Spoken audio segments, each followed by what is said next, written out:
Presiden menyampaikan bahwa beliau akan melaksanakan perjalanan ke luar negeri, ya, dimulai nanti dari hari Jumat. Ada 3 kunjungan kehormatan, yaitu ke Republik Rakyat China, ke Amerika Serikat, dan ke Inggris. Dan akan ada 2 KTT yang beliau ikuti, ada APEC yang akan dilaksanakan di Peru, dan kemudian juga ada G20 yang akan dilaksanakan di Brazil.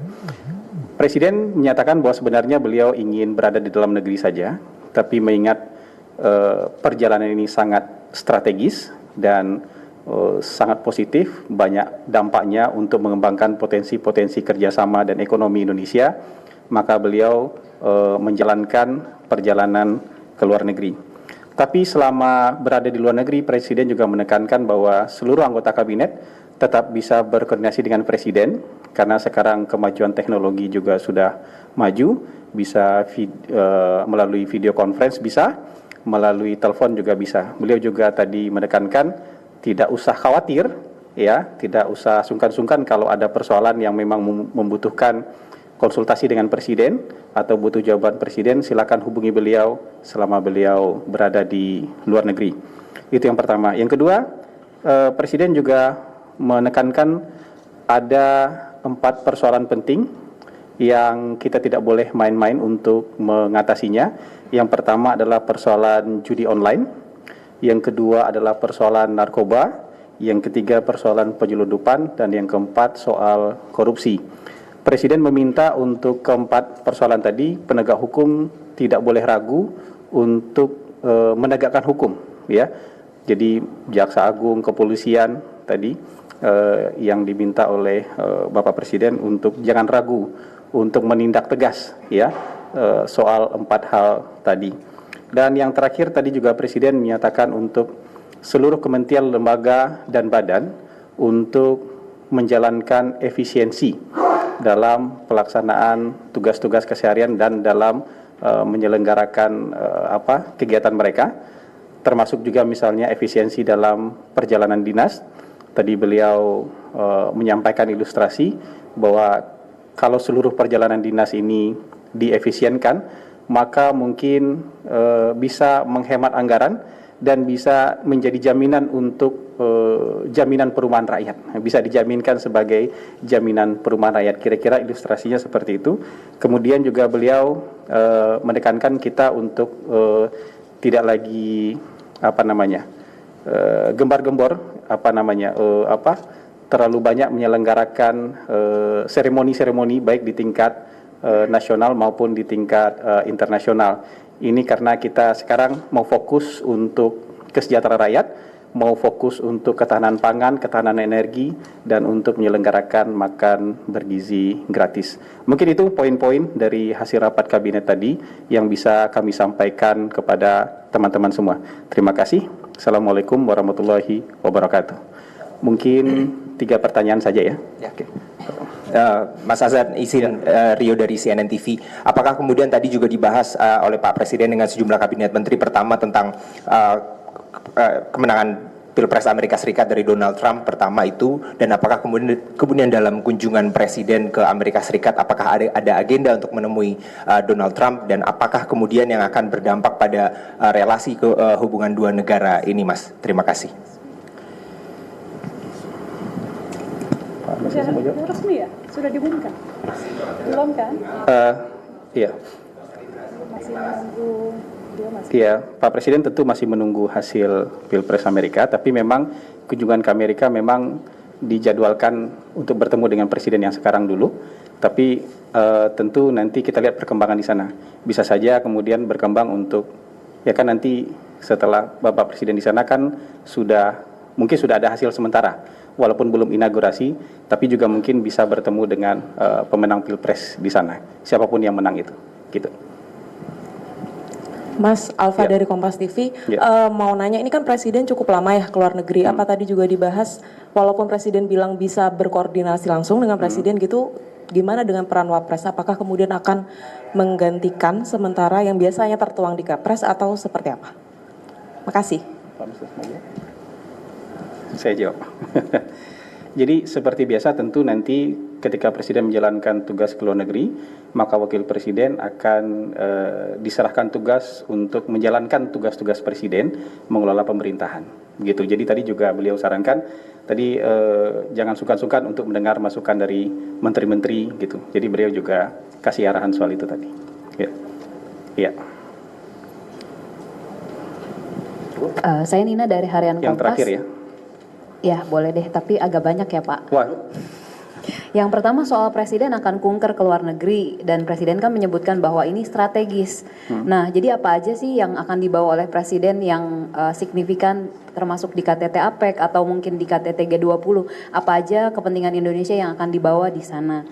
Kedua, soal yang tadi Presiden mengingatkan supaya memerhatikan 4 hal termasuk judi online dan narkoba dan sebagainya. Sebenarnya apa sih yang harus dilakukan? Kan tidak hanya satu kalimat bahwa aparat penegak hukum harus tegas, tapi sebenarnya apa aja yang akan dilakukan? Mungkin Bu Menko Digi bisa juga menjelaskan kira-kira langkah-langkah untuk segera menyelesaikan judi online yang juga ternyata masuk ke staf di Kominfo seperti itu, seperti apa gitu ya. Sudah kayaknya ya. Tunggu sebentar, masih banyak nih. Kan katanya diminta juga 3 efisiensi kementerian lembaga. Nah, praktiknya akan seperti apa? Apakah hanya sekedar memotong perjalanan dinas atau bagaimana kira-kira praktik yang akan dilakukan? Apakah juga misalnya ada pemotongan-pemotongan efisiensi di lini lain gitu ya? Lini apa aja yang akan dipotong? Satu lagi deh Pak, kan mumpung ada Pak Mensesnek, saya lihat Perpres Kementerian Lembaga sudah keluar semua nih akhirnya. Sejauh ini seperti apa sih Pak Perpres itu mengatur kementerian lembaga, terutama kementerian baru, bahkan yang di bawah Pak Mensesnek kan ada Pak Seskap juga gitu ya. Kira-kira boleh dijelaskan strukturnya yang berubah itu seperti apa? Makasih ya Pak. Baik, Pak Mensesnek mau jawab. Silakan.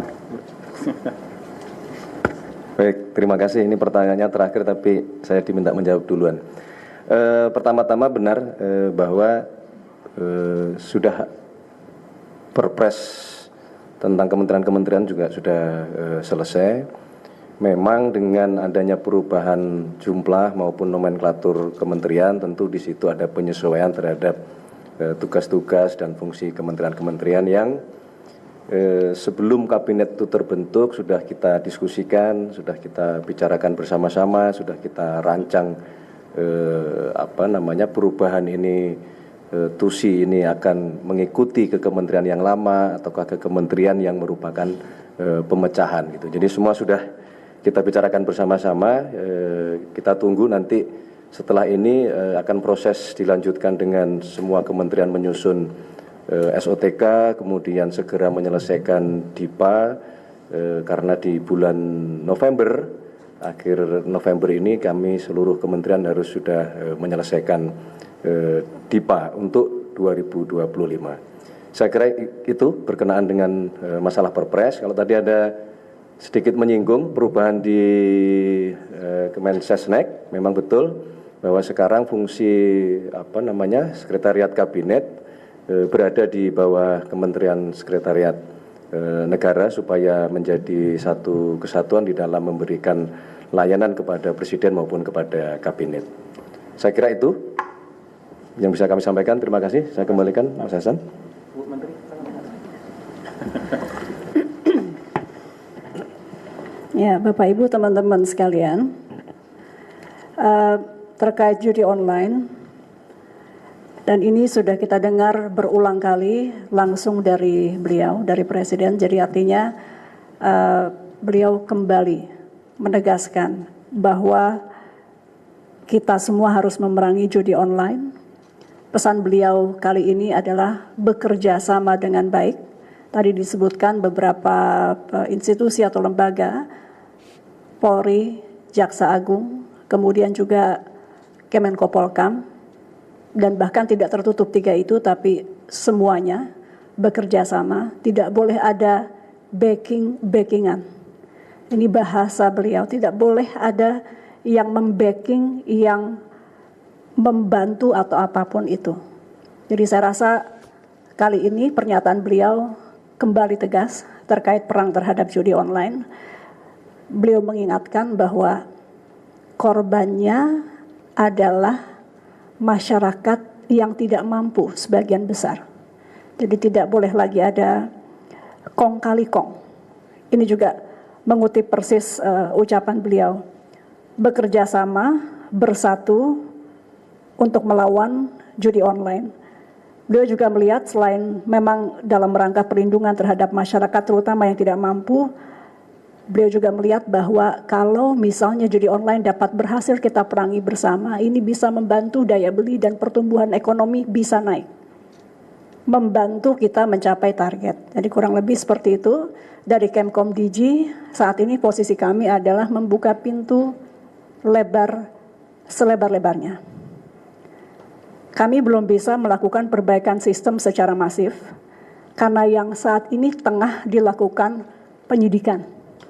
Jadi teman-teman mohon bersabar, setiap ada nama baru yang diberikan oleh kepolisian langsung kami nonaktifkan.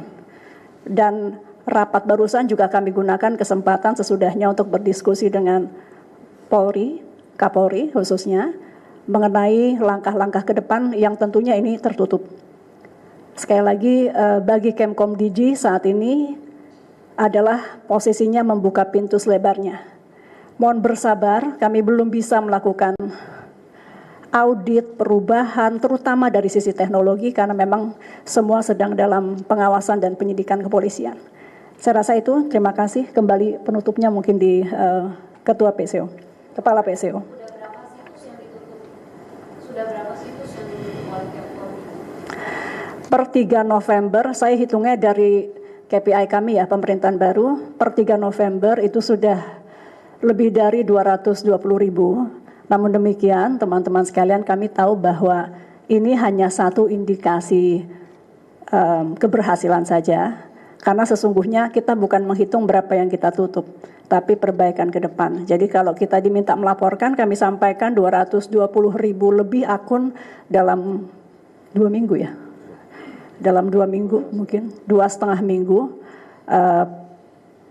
Kami bukan menganggap ini prestasi berlebihan, ini memang seharusnya seperti itu, tapi untuk teman-teman pahami juga ini mungkin dalam kurun waktu 2,5 minggu yang terbesar dari yang pernah dilakukan sebelumnya. Belum cukup, kita akan kejar terus. Terima kasih. Baik, pertanyaan yang tadi apa yang mau dibawa, menurut saya detailnya tentu Presiden dan Menteri yang ikut dengan Presiden yang lebih tahu. Tadi beliau menekankan bahwa 3 negara ini adalah negara besar dan kita punya hubungan dagang yang signifikan dengan mereka. Jadi kita tentu harus datang membina selain hubungan diplomatik juga membina hubungan ekonomi dan meningkatkan potensi-potensi kerjasama yang bisa ditingkatkan ke depan. Jadi hanya itu yang bisa mungkin disampaikan kali ini. Terima kasih teman-teman atas perhatiannya. Assalamualaikum warahmatullahi wabarakatuh.